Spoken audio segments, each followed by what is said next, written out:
Defense aspirants, welcome back to my channel SSP Success. For any query regarding SSP and AFSP, please join our Telegram channel SSP Success, whose link is given in the description box. And for more updates regarding SSP and AFSP, do subscribe our YouTube channel SSP Success. So today we are going to cover an important topic that was in news. It is related to India's G20 presidency and it's time to set realistic expectation. So let's get started with our topic. See, अब हमें पता है कि G20 की presidency को India देख रहा है. सो कॉन्टेक्स्ट क्या है? अब अगर हम देखें G20 की कंट्रीज जो हैं वो मिलके 45% वर्ल्ड की कोस्ट लाइन में आती है और 21% जो है exclusive economic zone G20 countries का है. सो ओशन जो है वो रिजर्वेयर है या फिर हम कहें वो ग्लोबल बायोडाइवर्सिटी के रिजर्वेयर है, क्रिटिकल रेगुलेटर है ग्लोबल वेदर के और climate and support economic wellbeing के भी, जो कि काफी सारे लोग जो कोस्टल एरियाज में रहते हैं. अब आपको कॉन्टेक्स्ट तो समझ आ ही गया है. आपको पता है G20 की प्रेसिडेंसी किसके पास है? G20 की प्रेसिडेंसी इंडिया के पास है. ओके, तो अब अगर इंडिया के पास G20 की प्रेसिडेंसी है तो देखो काफी सारे आर्टिकल्स आ रहे थे और आर्टिकल्स किस पे आ रहे थे कि इंडिया को G20 की प्रेसिडेंसी का फायदा उठाना चाहिए. देखो मौका है इंडिया के पास कि वो ओशन के कंजर्वेशन को के इशू को रेज करे. जैसे कि हमें पता है ओशंस प्लैनेट को प्रॉस्पर बनाने में बहुत सारे, हम ये कहते हैं, मौके देते हैं. कितने सारे रिसोर्सेज मिलते हैं हमें किससे? ओशन से. उसके अलावा रिसोर्सेज के अलावा ही हमें और काफ़ी चीज़ें, जैसे रिसोर्सेज में आपका ऑयल एंड गैस, नेविगेशन होते हैं ओशन के थ्रू, इतनी बायोडाइवर्सिटी है ओशन के अंदर, जैसे कोरल रीफ हो गया, क्लाइमेट को रेगुलेट किया जाता है ओशन के द्वारा. आपने एक चीज नोटिस की होगी, जो वर्ल्ड की प्रॉस्पर सिटीज है ना वो कोस्टल सिटीज हैं. जैसे हमारे कंट्री में कौन सी है? हमारे कंट्री में इट्स मुंबई, राइट. वैसे ही अगर हम पाकिस्तान में देखें, पाकिस्तान में कौन सी है? आपको कराची देखने को मिलेगी. तो राइटर ये बोलते हैं कि जो G20 में जो मेंबर सिटीज है ना, तो टोटल वर्ल्ड में जो कोस्ट लाइंस है उनकी वो 45% है, जैसे कि आपने कॉन्टेक्स्ट में देखा था. ठीक है, मतलब वर्ल्ड की पूरी कोस्ट लाइंस में से 45% जो है वो G20 कंट्रीज की है. तो हम ये कह सकते हैं. और एक्सक्लूसिव इकोनॉमिक जोन कितना है? 21%. अब आपको मैं एक चीज बताती हूँ, एक्सक्लूसिव इकोनॉमिक जोन क्या होता है.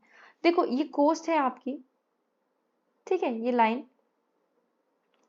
जो कोस्ट है, इंडियन कोस्ट की बात करते हैं, इंडियन कोस्ट से आगे का 200 नॉटिकल माइल्स का तक का एरिया एक्सक्लूसिव इकोनॉमिक जोन में आता है इंडिया की. और जितने भी रिसोर्सेज है 200 नॉटिकल माइल्स में, उस पे इंडिया का हक है, इंडिया उसको एक्सप्लोर कर सकता है. अब आपको यहाँ पे एक और टर्म दिख रही होगी, हाई सी. हाई सी आती है आपकी 200 नॉटिकल माइल्स के बाद. वो एरिया इंटरनेशनल बॉर्डर्स में आता है, मतलब दूसरी कंट्री का भी हक होगा उस एरिया पे. ओके, अब हम थोड़ा सा होस्ट ऑफ इनिशिएटिव्स के बारे में देख लेते हैं. जो गवर्नमेंट ऑफ इंडिया है उन्होंने बोल्ड इनिशिएटिव को लॉन्च किया है सो दैट वो प्रमोट कर सके ब्लू इकोनॉमी के डेवलपमेंट को. सागरमाला इनिशिएटिव जो पोर्ट लेड डेवलपमेंट है उसको प्रमोट किया जा रहा है. Ship building financial assistance policy encourage कर रही है डोमेस्टिक शिप बिल्डिंग को. प्रधानमंत्री मत्स्य संपदा योजना जो एक्टिवली एंगेज कर रही है ब्लू रेवोल्यूशन को एक सस्टेनेबल और responsible development of fishery sectors के थ्रू. जो सागर मंथन डैशबोर्ड है वो वेसल्स को ट्रैक करता है रियल टाइम पे. डीप ओशन मिशन जो है वो एक्सप्लोर करता है डीप सी रिसोर्सेज को एक्सक्लूसिव इकोनॉमिक जोन में और कॉन्टिनेंटल शेल्फ में और डेवलपमेंट ऑफ टेक्नोलॉजी में भी. इंडिया अडॉप्ट करता है किसको? कोस्टल रेगुलेशन जोन नोटिफिकेशन को, सो दैट वो क्लासिफाई कर सके और बेटर मैनेज कर सके कोस्टल रीजन्स को, कंजर्व कर सके इकोलॉजिकली सेंसिटिव कोस्टल और मरीन एरियाज को, जिसमें इकोसिस्टम भी आता है. देखो अब देखो, as a host of world environment day in 2018, जो मिस्टर मोदी हैं उन्होंने क्लेरियन को कॉल दी थी कि वो सिंगल यूज प्लास्टिक को एलिमिनेट करेंगे. 2022 में क्या था? ग्लोबल कम्युनिटी रिलाई की गई together for a multilateral treaty, किस पे? प्लास्टिक के मुद्दे को एड्रेस करने पे. उसी साल इंडिया ने इंट्रोड्यूस किया amendment to the plastic waste management rule, जिसमें सिंगल यूज प्लास्टिक आइटम्स को बैन कर दिया गया और पॉलिसीज को इंट्रोड्यूस किया गया जिसमें प्रोड्यूसर्स की रिस्पॉन्सिबिलिटी को बढ़ा दिया गया वेस्ट मैनेजमेंट में, जिससे हम प्लास्टिक के पॉल्यूशन को कॉम्बैट कर सके, और मरीन एनवायरनमेंट को भी इंक्लूड किया गया। लाइफस्टाइल फॉर द एनवायरनमेंट जो प्रमोट किया गया माइंडफुल यूटिलाइजेशन के लिए ओवर माइंडलेस कंजप्शन पैटर्न्स। जो G20 के एक्शन प्लान है किस पे, मरीन लिटर पे, ओसाका ब्लू ओशन विजन और coral research and development accelerator platform है। हमें क्यों इस चीज पे फोकस करने की जरूरत है? देखो, ये जो एम्बिशियस एफर्ट्स है जो कंट्रीज ले रही है अपनी ब्लू इकोनॉमीज को एक्सपैंड करने के लिए, वो इसलिए ले रही है because intensified extreme weather events देखने को मिल रहे हैं, ओशन एसिडिफिकेशन देखने को मिल रही है, सी लेवल में राइज देखने को मिल रहा है, उसके बाद मरीन पॉल्यूशन देखने को मिल रहा है, ओवर एक्सट्रैक्शन हो रहा है रिसोर्सेज का, अनप्लान अर्बनाइजेशन की वजह से ओशन को थ्रेट हो रहा है, कोस्टल और मरीन इकोसिस्टम जो है सफर कर रहा है। सो ये हमारी रिस्पॉन्सिबिलिटी है प्रोटेक्ट करना, कंजर्व करना, सस्टेनेबली यूटिलाइज करना सारी चीजों को। G20 के मेंबर्स ने एक स्ट्रैटेजी को रिलीज किया, किस चीज के लिए? ब्लू इकोनॉमी को डेवलप करने के लिए। इंडिया जो है, जो G20 की प्रेसिडेंसी को होल्ड कर रहा है, वो एक इंपॉर्टेंट रोल प्ले करेगा इंडिविजुअल और कलेक्टिव एक्शंस को प्रमोट करने के लिए, सो दैट हम ट्रांजिशन कर सके toward a sustainable blue economy.